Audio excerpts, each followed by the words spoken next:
This video largely focused on the critical use of constraints and affordances within coaching, and the effect they have on other theory such as zone of proximal development, variability against stability, and perception-action couplings. Renshaw et al. Recognized constraints as limitations that form self-organized movement patterns, cognitions, and decision-making processes within athletes. They can be separated into individual, task, and environmental constraints. The group of players in the video were from the under-14s Mid-Oxford School football team, who were preparing for the English Schools Football Association Cup. From previous training sessions and games, the defensive organisation and the lack of communication had been a continuous problem. The proposed solution was to manipulate the athletes' individual constraints.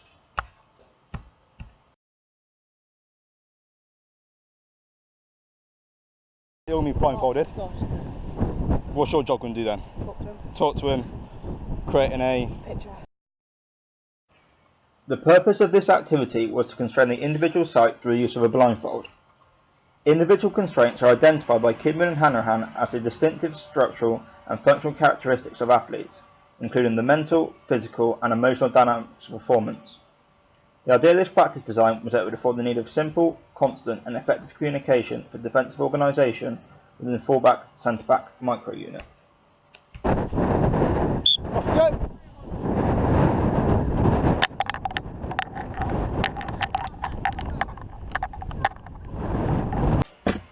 From the video, it was clear to see that the athletes trapped the zone of proximal development as the attacker could shoot from anywhere into an empty goal, therefore providing little realism to the practice. The zone of proximal development relates to what an athlete can and can't do without the help of a coach, developed by Vygotsky in 1978. Additionally, there are no prolonged periods of time and pressure emerging in order to allow the athletes to use simple, effective, and most importantly, constant communication. This, however, was not the attacker's fault, as Glazier and Robbins would suggest that they were engaged in the information flows the environment had created, generating optimal movement patterns. In other words, they were self-organising.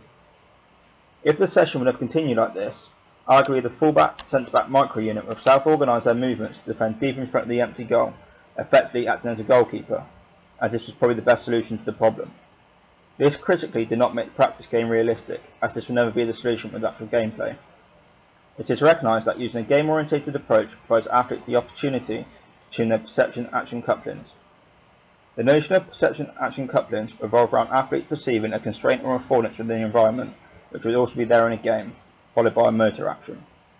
In the current practice, the athletes' perception-action couplings were being tuned. However, as previously stated, they were not of those actually used within the game. Therefore, the couplings were decoupled and decontextualised. Because of this, the practice had to be adapted in order to provide more realism in order to avoid the wanted outcomes. As a result, a task constraint was added to the practice in order to try and put the defenders into the zone of proximal development. To add in a task constraint, the coach is correspondent of what Chow et al. 2006 covers the role of the coach, this being the recognition and manipulation of fundamental constraints to aid the emergence of functional movement patterns. Task constraints comprise of anything that may affect decision making in a relative state of a game. For example, this can be done through using equipment, changing the number of players, and implementing rule changes. Although Vygotsky's original work around the ZPD focused on social interaction and the use of language, it can be argued that the use of a practice constraint serves the same purpose. Debatably, the use of a good constraint, i.e. one that doesn't constrain and decouple performance, can be viewed as more beneficial than any use of language. Manny 2006 recognised that this is due to potential to bring out implicit behaviours. Conversely, it could be argued that language will always be explicit, even through the use of questions, as the coach is still guiding the athletes to the actual answer they want to hear. Implicit behaviours in practice should be seen as favourable, as over a prolonged period of time it has shown to positively impact athletes' performance when faced with fatigue, psychological stress, and the need to multitask. Okay, I'll say you have to score within the box. New rule. Okay?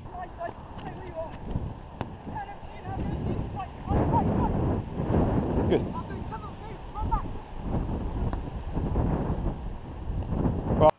The purpose of the invented task constraint was to stop the attackers from simply dribbling and shooting at an empty goal, in order to afford the proposed session outcomes. The use of this task constraint could have seemed to be implicit on the defender's problem solving, as the defenders had to decide whether to press outside the box due to the attackers not being able to score within it, or to just drop off and just protect the goal. Conversely, from a critical point of view, due to the blindfold, i.e. the individual constraint, the solution to the problem is arguably still the same as the initial setup: defend deep and protect the goal. Even though this would have afforded the attackers the chance to shoot, as they had been inside the box. If they had decided to pressure out the pitch, the likelihood of the defenders not conceding was minimal, due to it essentially being a 2v1 overload. If you compare the constraint when used on performance you could both see, it could be argued that the solution may be to alternately press the attackers in a 2v2 situation. Therefore, the practice was still decoupled. Relating back to Charatao's notion of the coach's role, the coach was simply not meeting the desired criteria. Yes, they were recognising and implementing constraints, but they were not aiding the emergence of functional movement patterns. In summary, even though this task rate did stop the initial problem, it did not effectively improve the practice, as it was still not asking the right questions to the defenders. So as previously mentioned, the problem of the initial task constraint was it still did not add realism to the practice. Critically, it could be argued that it was partly down to the two defenders not being a micro-unit, as Biscoe and Druitt 1998 recognises that a micro-unit comprises of 3 to 4 players, in which their tactical behaviours are constrained by the emergent subsystem. Therefore, another player was needed in order to effectively form a micro-unit. This was done by adding the goalkeeper to the practice, as they are effectively the last line of defence, in which their decision-making and movement patterns are constrained by that of the defenders and vice versa. To go, don't want to go in the goal, and you're going to help them out, okay? So as of 3, just take it in turns. Who's going on? Good, good. The previous clip shows how the goalkeeper organises movements in relation to both the attackers and defenders. The advent of a goalkeeper now afforded the defenders to make decisions that are realistic to that of a game. Pascal et al. 2008 recognised this can be underpinned through an ecological psychology perspective, in that a team or micro-unit will look for available shared affordances in the environment that will afford the goal-directed activity, otherwise known as co-adaptation, by Davis 2015. The position of teammates, opponents, and their varying emotions are examples of how affordances can influence the coordination tendencies of a team. In relation to the practice, the attackers could no longer run up and shoot at an empty net. Therefore, the movement solution of both the defenders and attackers had changed. Now the decision to try and press the ball was less of a risk for the defenders, as the attackers had to correctly weigh the ball through so that the goalkeeper could not gather the ball. At this point in the practice, the coach felt the environment was asking the right question, which it needed to, given the chance for them to now get in coach some principles defending that will be coupled with the game situation.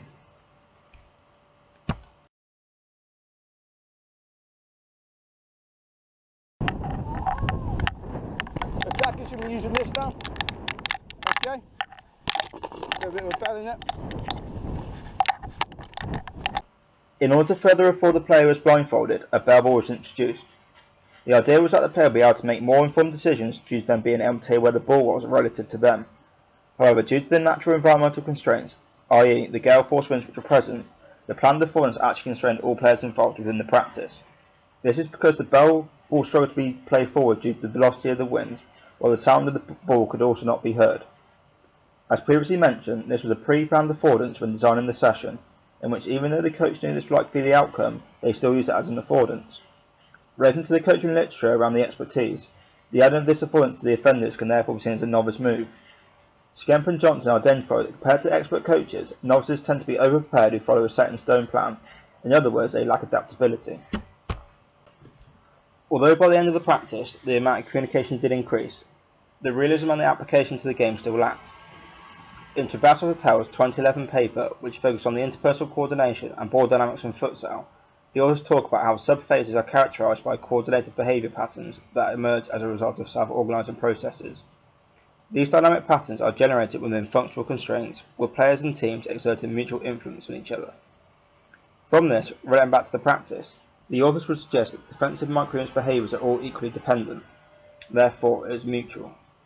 However, within this practice, where one defender has been constrained by a blindfold, the mutuality has been broken as only 2 out of the 3 players are able to perceive and act with the available information flows. This model is shown in concept in the following clip.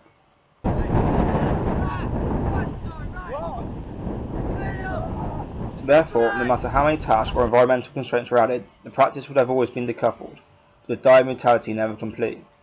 Because of this, a stable coordinated behaviour pattern relative to the game will never truly emerge. The following is an overview when the session was critiqued and redone.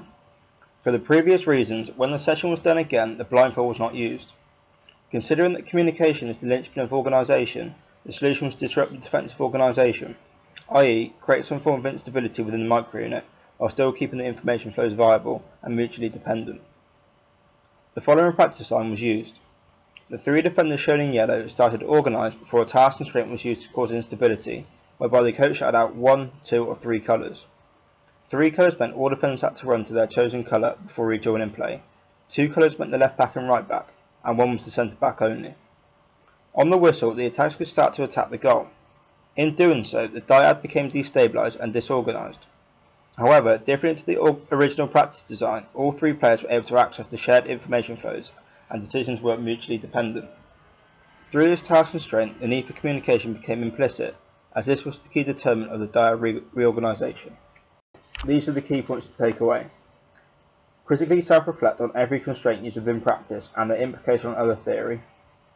Try and guide athletes through the zone of proctoral development by manipulating constraints first, rather than scaffolding, through use of language such as questions. Always use a goalkeeper in the defensive micro-unit, as their behaviours are mutually constrained and afforded by defenders.